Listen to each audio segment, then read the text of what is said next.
Hi friends, அனைவருக்கும் வணக்கம். Welcome to my channel தருணின் சுவையரும்பு. இந்த வீடியோல வெண்டைக்காய் கிரேவி ரெசிபி தாங்க பார்க்க போறோம். இது சப்பாத்திக்கு, தோசைக்கு, அப்புறம் இட்லிக்கு ரொம்பவே சூப்பரா இருக்கும். இத சாதத்துக்கு தொட்டுக்கலாம். அவ்ளோ டேஸ்டியா இருக்கும். இது எப்படி செய்யலாம் வீடியோக்குள்ள போய் பார்க்கலாம். வாங்க फ्रेंड्स வீடியோக்குள்ள போலாம். ஒரு panல 1/4 கப் வேர்க்கடலை ஆட் பண்ணிருக்கேன். கூடவே 1/4 கப் தேங்காய் துருவல் ஆட் பண்ணிருக்கேன். இது ரெண்டையும் சேர்த்து நல்லா வறுத்துக்கலாம்.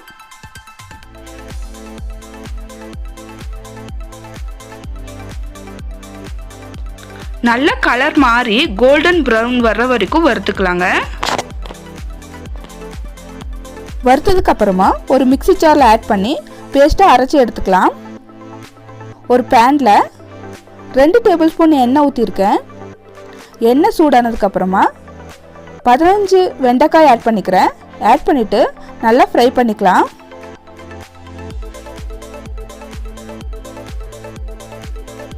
நல்லா வறுத்ததுக்கு அப்புறமா அது ஒரு பிளேட்ல ட்ரான்ஸ்ஃபர் பண்ணிக்கலாம்.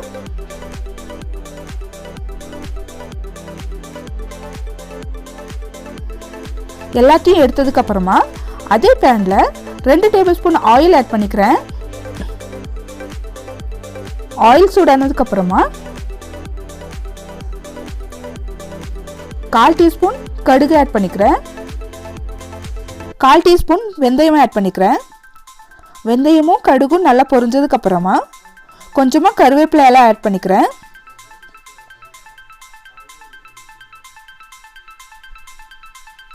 ரெண்டு போல வரமிளகாய் கிள்ளி ஆட் பண்ணிக்கிறேன்.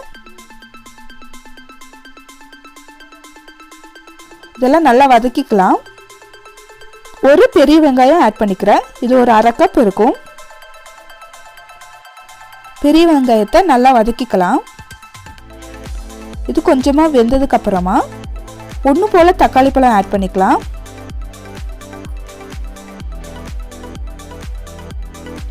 இஞ்சி பூண்டை நான் துருவி வச்சிருக்கேன். அது ஒரு டேபிள் ஸ்பூன் இருக்கும். அதையும் ஆட் பண்ணிக்கிறேன். ஆட் பண்ணிட்டு நல்லா ஸ்மாஷ் ஆகிற மாதிரி குக் பண்ணி எடுத்துக்கலாம். நல்லா வெந்துருச்சுங்க. வெந்ததுக்கு அப்புறமா இதுக்கு தேவையான மசாலா ஆட் பண்ணிக்கலாம். 1 டேபிள் ஸ்பூன் காரப்பொடி ஆட் பண்ணிக்கலாம். மிளகாய் தூள், மல்லித்தூள் 1/2 டீஸ்பூன் ஆட் பண்ணிக்கிறேன். ஜீரகப்பொடி 1/2 டீஸ்பூன் ஆட் பண்ணிக்கிறேன். கரம் மசாலா 1/2 டீஸ்பூன், மஞ்சள் தூள் 1/4 டீஸ்பூன் ஆட் பண்ணிட்டு நல்லா பச்சை வாசம் போகிற மாதிரி வதக்கிக்கலாம். இது கூடவே கோகோனட் பேஸ்ட்டும் ஆட் பண்ணிக்கலாம். அரைச்சி வச்சுருந்த கோகோனட்டும் வேர்க்கடலையும் சேர்ந்த பேஸ்ட்டு அதை ஆட் பண்ணிக்கலாங்க. ஆட் பண்ணிவிட்டு நல்லா கலந்து விட்டுடலாம்.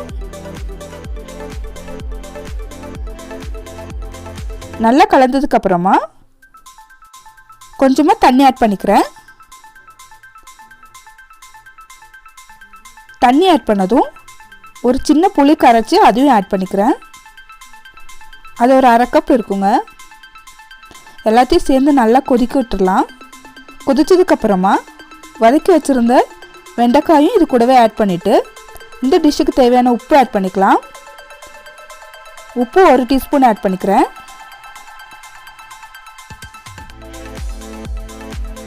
இது நல்லா குக்கர் வரைக்கும் விட்டுட்டு இந்த டிஷ்ஷுக்கு தேவையான கொத்தமல்லி இலை தூவி இறக்கிக்கலாம். இந்த டிஷ் சப்பாத்தி தோசைக்கெல்லாம் ரொம்பவே டேஸ்ட்டாக இருக்கும். சாப்பாடு கூட நல்லா இருக்குங்க.